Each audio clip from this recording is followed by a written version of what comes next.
de société et des questions sur l'Église. Comment construire l'Église de demain avec toutes ces différences et avec cette adolescence multiforme que nous n'attendions pas d'ailleurs beaucoup. Je voudrais rappeler l'ensemble de la démarche que nous proposons, qu'on appelle catéchèse biblique symbolique, mais qui est quelque chose d'effectivement beaucoup plus large qu'un parcours catéchétique, puisque cette démarche, nous l'avons prise de la tradition antique de l'Église, qu'on appelait jadis Lectio Divina. Et il faut l'adapter à nos situations actuelles, et l'adolescence est un moment essentiel de cette adaptation. L'adolescence, telle que nous la vivons aujourd'hui, est un phénomène récent dans les pays occidentaux, puisqu'elle est venue entre 1960 et 1970. Vous savez que l'adolescence est née de l'école obligatoire jusqu'à 16 ans. Et je pense qu'au Québec, comme en Europe ou aux États-Unis, c'est dans ces années-là que cette obligation scolaire a été celle de toute une société. Obligation de l'école jusqu'à 16 ans. Dès lors, les collèges apparaissent dans des villes et tout le monde, tous les jeunes, bien doivent suivre une scolarité. Et puis ces jeunes rentrent chez eux le soir, dans leur village, chez leurs parents, et voilà qu'ils nous ont plein de questions. Car l'école donne une intelligence, au moins une intelligence technique, une intelligence concrète, c'est le brassage des familles. Et les parents, ils sont bien embêtés parce que la question de Dieu se pose. Et les jeunes posent cette question de Dieu, et puis les parents ne savent pas répondre, c'était ça dans le village. Le prêtre n'aime pas bien entendre ces questions-là.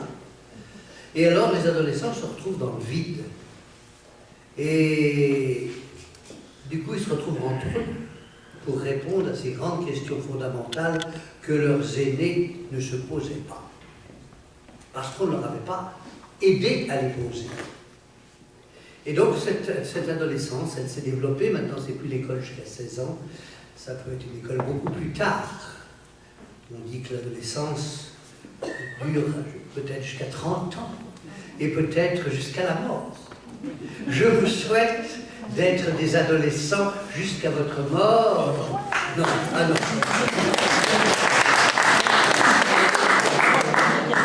Car c'est quand même la jeunesse. Mais il faut que Dieu soit avec nous. C'est pas une adolescence sans Dieu, ou une adolescence pour moi tout seul ou pour mon parti, comme Paul le pensait. En fait, pour bien comprendre l'éducation chrétienne que propose la catéchèse biblique symbolique, il faut d'abord bien savoir que dans la foi chrétienne, il n'y a pas de foi en Jésus-Christ sans intelligence de la foi. C'est pas la foi que nous donnons, puisque c'est Dieu qui la donne. Ce que nous donnons, ce que nous avons le devoir de donner, c'est l'intelligence de la foi. Une lumière dans les ténèbres. On peut développer l'esprit d'intelligence dont on parle dans le sacrement de confirmation et qui n'arrivera pas magiquement, mais par tout un travail de catéchèse. Donc c'est l'intelligence de la foi qui évite les fondamentalismes. Parce que les images de Dieu que nous avons, elles sont extrêmement variées. Les nazis avaient mis sur leur ceinturon Dieu avec nous. Ils avaient une image de Dieu. Les islamistes ou les catholiques extrémistes, parce que ça existe un petit peu, ils ont une image de Dieu violente, mais sans intelligence de la foi. Donc, vous voyez que l'intelligence de la foi est un objectif essentiel un âge où l'idéal et l'intolérance peut naître et se développer au contact des autres. Alors la chose, nous, comment on répond à ces questions-là? D'abord, on dit l'Église, la catéchèse de l'Église ne transmet pas des langages, des savoirs religieux. Ce n'est pas un enseignement religieux comme il y aurait à côté un enseignement technique, qu'on peut prouver, démontrer par des expériences. D'ailleurs, des enfants, des 9-10 ans posent des questions sur les miracles de Jésus, où ils ne s'en posent pas parce que c'est Jésus, alors il peut tout faire, donc c'est magique, où ils s'en posent en disant, mais enfin c'est pas possible, la multiplication des pains, ou la division des pains, ou Jésus qui marche sur les eaux, ou l'ascension de Jésus qui monte au ciel, voilà, et qu'est-ce que c'est que le ciel, toutes ces questions-là. Donc il y a un certain nombre de questions qui demandent intelligence. Alors on n'appelle pas ça des savoirs, on appelle ça des langages. Ce qu'on appelle savoir, il y avait des distinctions dans la théologie, pour savoir, c'était un savoir pour, ou une foi pour adresser à quelqu'un, ou savoir quelque chose. Non mais je crois que ces distinctions médiévales n'ont plus aucun sens aujourd'hui. Tandis que dire, si j'apprends la Bible, c'est pour pouvoir utiliser les récits bibliques, les images bibliques, pour éclairer mon existence. C'est-à-dire qu'il y a une actualisation incessante de ces images bibliques et liturgiques. Bibliques d'abord, mais qui deviennent liturgiques dans les sacrements. Il ne faut pas aller trop vite. S'il n'y a pas cette initiation au langage biblique, il ne peut pas y avoir de catéchèse mystagogique, c'est-à-dire catéchèse des sacrements, puisque dans les sacrements, ce sont toujours les images bibliques qui sont par derrière. Donc il y a des étapes. Et si vous donnez les sacrements trop vite, eh bien, ce sera des sacrements de fin d'initiation. C'est-à-dire quand ils auront tout, comme me disait cette jeune de 18 ans qui était en terminale et que je devais préparer à la confirmation, elle me disait, mais moi monsieur, j'ai tout fait. Et moi je comprenais, j'ai tout fait.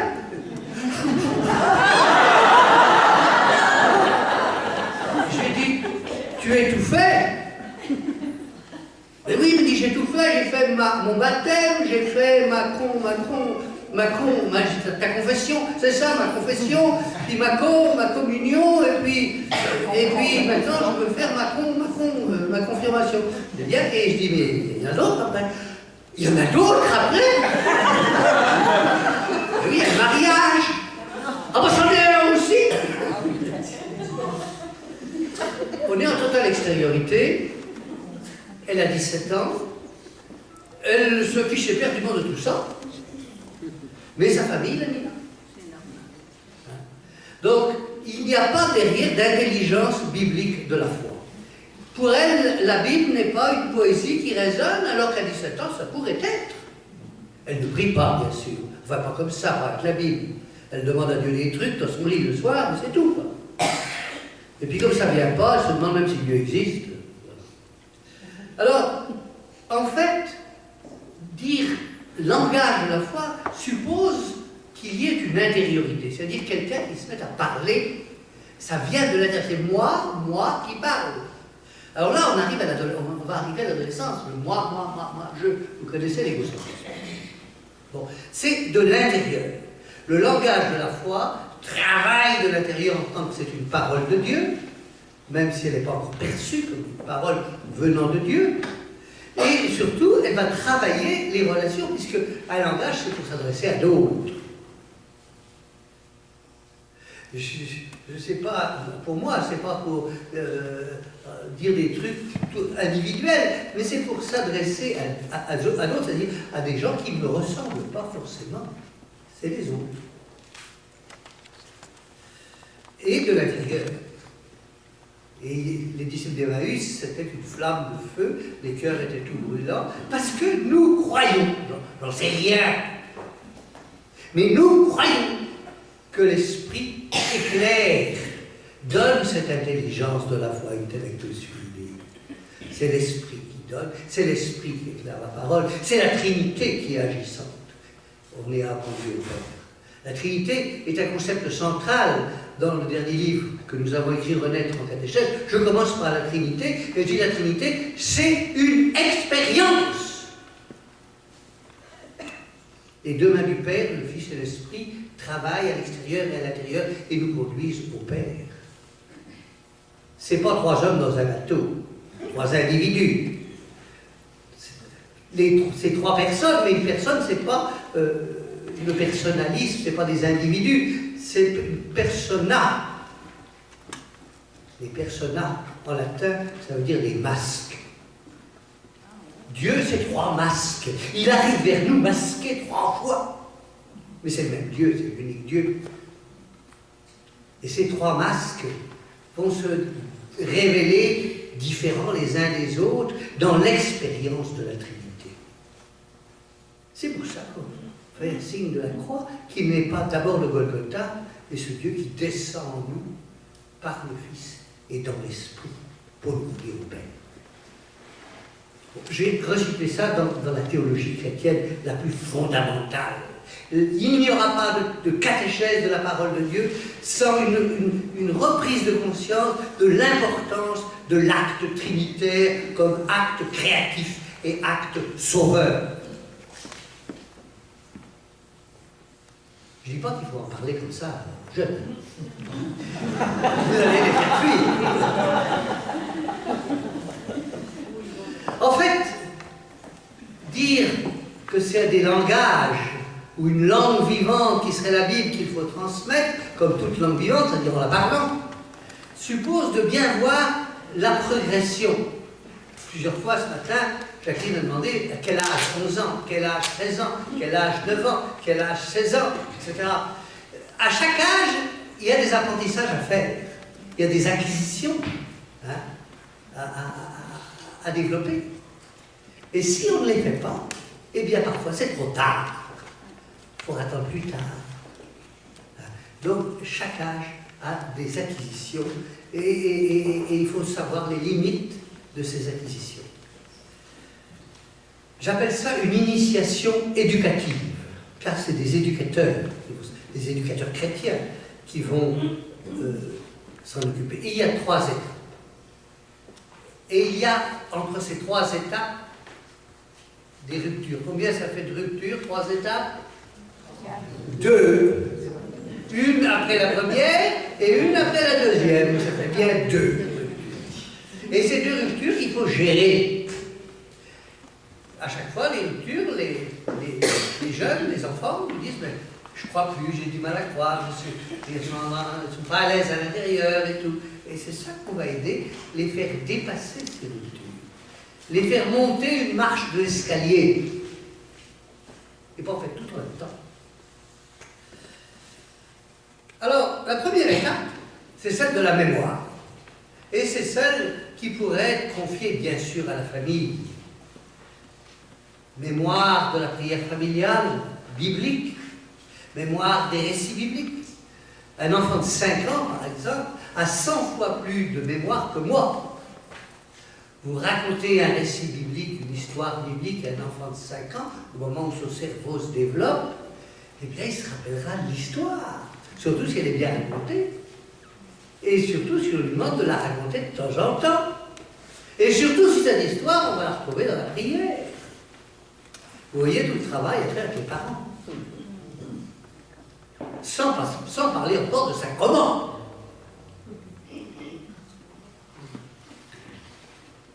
Ainsi sont engrangées dans le cœur des images et des récits. Que je dis biblique et que nous savons biblique, symbolique. Symbolique, ça veut dire qu'il y a un rapport entre cette image et Dieu, entre l'homme et Dieu, entre l'histoire humaine et la présence ou l'action de Dieu. Et ce sont des images mentales. Ça nourrit l'esprit. Ces images, elles vont rester toute leur vie. Parce qu'elles sont plus une dimension affective, forte. Et elles sont toujours concrètes. Là, je ne travaille pas cela aujourd'hui, mais une image, elle est concrète, on peut la dessiner. Si je vois un bateau dans une tempête, je dessine. Si je vois un feu sur la terre, des apôtres, je dessine. Si je vois un arbre avec des fruits ou un gars qui est dedans, ben, je dessine. Vous voyez les images? Ça se dessine. C'est pas des idées. C'est pas abstrait. C'est concret. Et une image ben, peut prendre différents sens. À la télé, ils nous montrent des images d'archives. Et puis ces images d'archives, on peut les reprendre, les manipuler, les interpréter autrement, puis on va les retrouver ailleurs. Vous comprenez? Parce qu'il y a une autre parole qui est dite dessus. Donc cette première étape, disons jusqu'à 9 ans, 4 à 9 ans, va être essentielle pour la structuration de base religieuse de l'enfant. Mais il faut que ces images soient associées à la prière, c'est-à-dire à une relation à Dieu, quelle que soit l'image de Dieu de l'enfant. Et ça, de la Bible à la prière, de la Bible à la prière, de la Bible à la prière.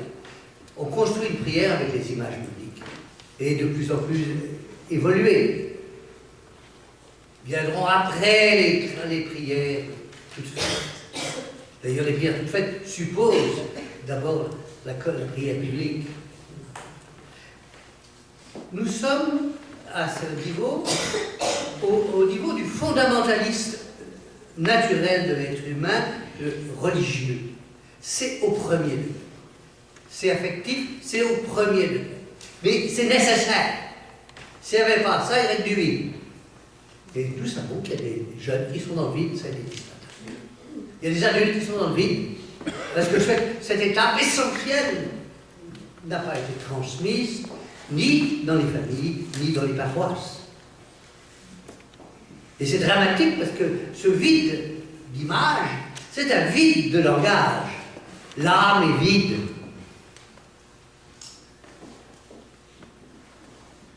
La deuxième étape, c'est que, à ce moment-là, avec 9-10 ans, on commence à entendre des enfants qui ont l'habitude de parler, ben, ils nous disent des choses intéressantes sur les images.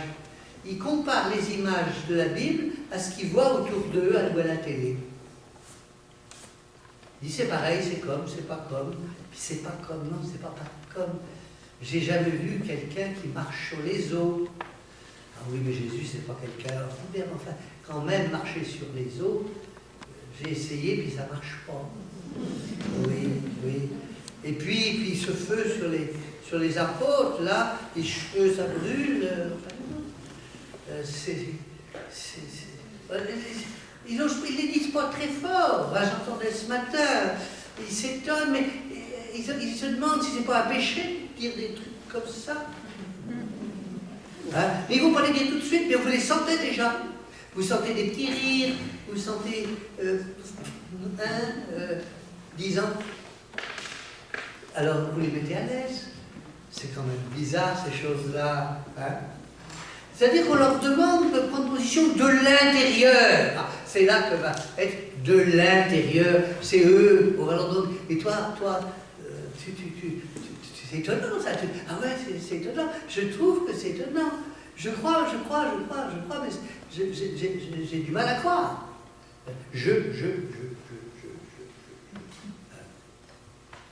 C'est un effort intérieur. En fait, il rentre dans la poésie biblique. C'est l'esprit qui commence à avoir un jeu personnel par derrière et qui commence à utiliser ces images pour dire je. Évidemment, s'il n'y a pas d'image, ils ne pourront pas dire je. Ils ne seront pas libres. Et peu à peu, il y a une espèce de dimension métaphorique qui apparaît parce qu'il y aura des sens différents qui vont être dits 10, 11, 12 ans. Ça veut dire ça pourrait vouloir dire ça, et puis ça. Des sens spirituels, disaient nos ancêtres. On n'est plus seulement dans le sens littéral du fondamentalisme, mais des petites pointes d'éclairage, des petites étincelles qui apparaissent. Ah, c'est pour dire ça. On dit ça, mais ça veut dire ça. Autrement dit, c'est ça. Ah, ça peut vouloir dire ça. Vous voyez, ils apprennent en fait à entrer dans la poésie biblique, liturgique de l'Église. Donc, on change la structure mentale. On n'est plus fondamentaliste. Au contraire, c'est l'inverse. Moi, par mon intelligence, par la lumière qui vient de Dieu, merci Seigneur, eh bien, j'arrive à trouver des petits éclairages. J'étais aveugle, oh, ça c'est plus difficile, je le suis beaucoup moins. Ça sera plus tard. Non, déjà ça arrive. Hein. Écoutez ces choses-là, c'est cette dimension, cette épaisseur spirituelle qui est exprimée dans les équipes de catéchèse, dans les prières même dites à la paroisse, quelquefois, pourquoi pas, pour une messe, hein, des prières d'enfants, où hop, hop, hop, hop, ces petits déclenchements qui se font. Hein, je dis rouge, vert, jaune, ça je ne dirai pas plus que cela. Il y a une verticalisation qui se produit dans les têtes, dans les cœurs, de l'intérieur. Et c'est la deuxième étape. On est donc passé par une première lecture, passé du fondamentalisme bleu, bleu-vert, où tout est pris au premier degré, à ah oui, non, mais il y a quand même des questions, des étonnements. Ah, ça veut dire autre chose. Et donc, on respire. On commence à respirer. Donc, plus ils font ces exercices, moins ils sont en danger de mort fondamentaliste. Mais toujours associé à la prière. Toujours associé à la prière. Si vous lâchez la prière, vous lâchez Dieu. Donc c'est pas l'opération pour l'opération qui est importante, c'est cette opération d'intelligence de la foi ou du langage biblique pour la prière, pour exprimer Dieu. Parfois la messe dans les oraisons, c'est bien fait. On reprend les images qui sont dans les lectures et on leur fait dire quelque chose. Je dis parfois. Parfois, c'est tout plat. Hein, c'est des idées, les grandes idées humanistes. Hein, pourquoi pas? Et c'est pas chrétien, c'est humaniste. L'humanité chrétienne est humaniste, bien sûr, mais bien plus qu'humaniste. La troisième étape, c'est celle qui nous intéresse le plus, c'est tout d'un coup, l'égocentrisme arrive. Nous sommes à l'âge 13 ans, 12 ans et demi, 13 ans, où moi, je. C'est-à-dire, le jeune n'est plus vraiment intéressé par la Bible. Oh, la Bible, bon, il préfère intéressé par, je sais pas, des activités d'une autre sorte, qui peuvent être bibliques aussi, bien sûr. Mais la Bible ne les intéresse plus pour la Bible elle-même. La Bible les intéresse par rapport à eux-mêmes. Pour faire un spectacle, par exemple. C'est comme ça, j'avais des rôles, ou pour montrer un savoir, ou pour éclairer l'activité. Donc, c'est parce qu'il y a égocentrisme que l'être humain jeune va pouvoir dire, pour moi ça veut dire, ou pour moi ça veut rien dire. Pour moi ça veut dire, ou pour moi ça veut rien dire.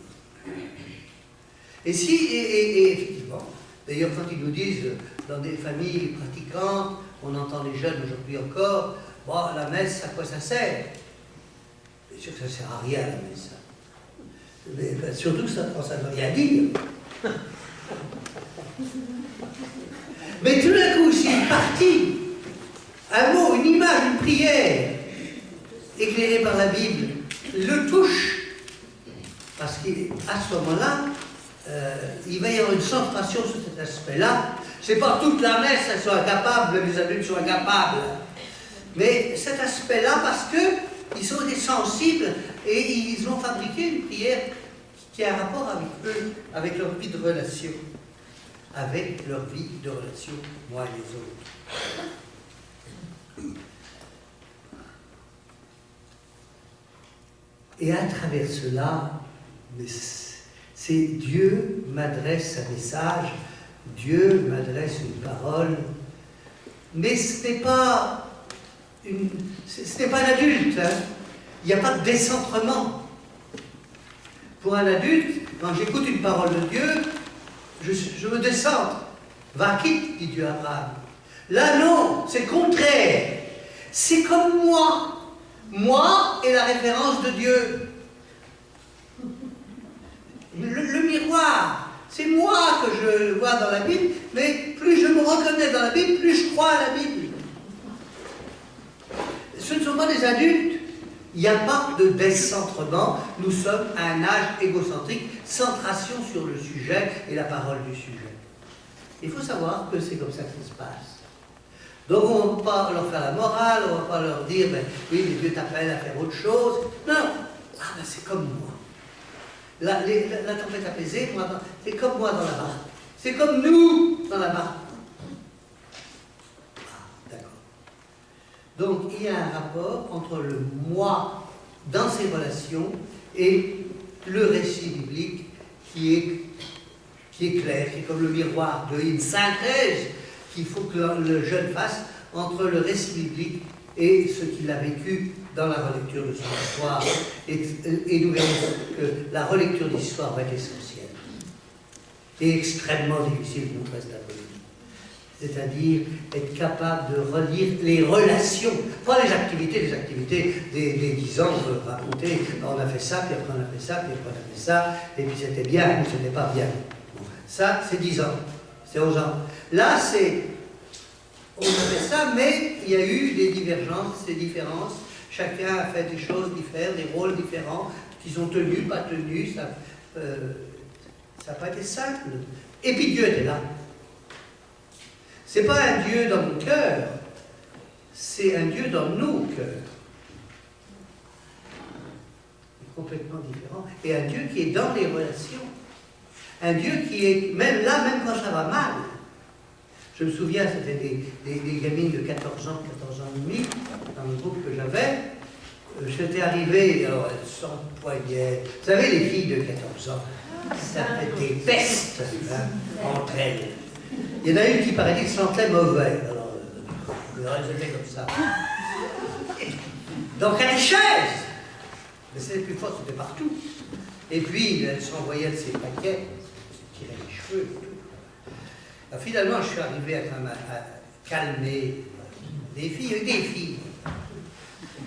Et puis, petit à petit, manifestement, elle ne pouvait plus supporter ça. Donc, on est allé se mettre en présence de Dieu, on a écouté un récit, c'était bien, il y a eu une grosse écoute, des pleurs, etc. Et en sortant de la chapelle, il y a une qui m'a dit, monsieur, ce que vous avez fait, c'est pas bien, ce que vous avez fait. Parce que quand même, vous avez tout mélangé, le bien et le mal. Hein? Et là, alors, on ne s'y reconnaît plus. Hein? Il faut dire le bien, c'est le bien, le mal, c'est le mal. Et là, ça, c'est pas bien d'avoir fait ça. Et donc, le fait que Dieu soit dans un lieu de souffrance, un lieu de relation, un lieu, effectivement, où il y a des saletés qui ont été dites, voire faites, eh bien, moi j'annonce le Dieu de Jésus-Christ. Est-ce que Dieu était présent au Golgotha? Ou est-ce qu'avant le Golgotha, le Dieu est parti au ciel, parce que Dieu ne va pas se mêler de ces affaires-là? Pour nous, c'est évident que le Dieu d'amour vient vivre avec nous. Pour un adolescent, c'est aberrant. S'il a gardé l'image enfantine de Dieu, d'un Dieu grand, pur, tout ce qu'on veut, mais pas un Dieu qui se mêle à nos relations humaines, vous comprenez. Et c'est faut ramer, qui changent leurs images de Dieu. Donc, en fait, c'est la deuxième rupture, ça. Et il faut sans doute 2-3 ans pour la conduire à bien. C'est vers 15-16 ans que, d'après moi, mais il y a longtemps que je n'ai pas eu de jeunes de cet âge-là, que surtout les filles commencent à entendre un texte biblique comme une poésie qui les touche. Mais il faut les aider en disant que dans la prière, on peut écouter un récit comme une poésie. Ah, il faut la chanter comme une poésie. Mais je ne crois pas avant 15 ans. Je ne sais pas, peut-être exceptionnellement. À vous de le dire. Donc là, il y a entre 13 et 15 ans, il y a un vide, il y a un moment d'incertitude qu'il faut gérer. Donc, vous voyez donc les 3 étapes. L'enfance, la mémoire, la petite enfance. La grande enfance, on apprend le langage métaphorique, et l'adolescence, où ce langage est utilisé dans la vie de relation. Donc, on voit bien 3 marches à cet escalier qui devrait amener à l'initiation sacramentelle. Maintenant, qui peut animer ça? C'est la question que je vous pose. Les personnes qui ont vécu cela pour elles-mêmes. Si soi-même, on n'a pas vécu ces 3 étapes,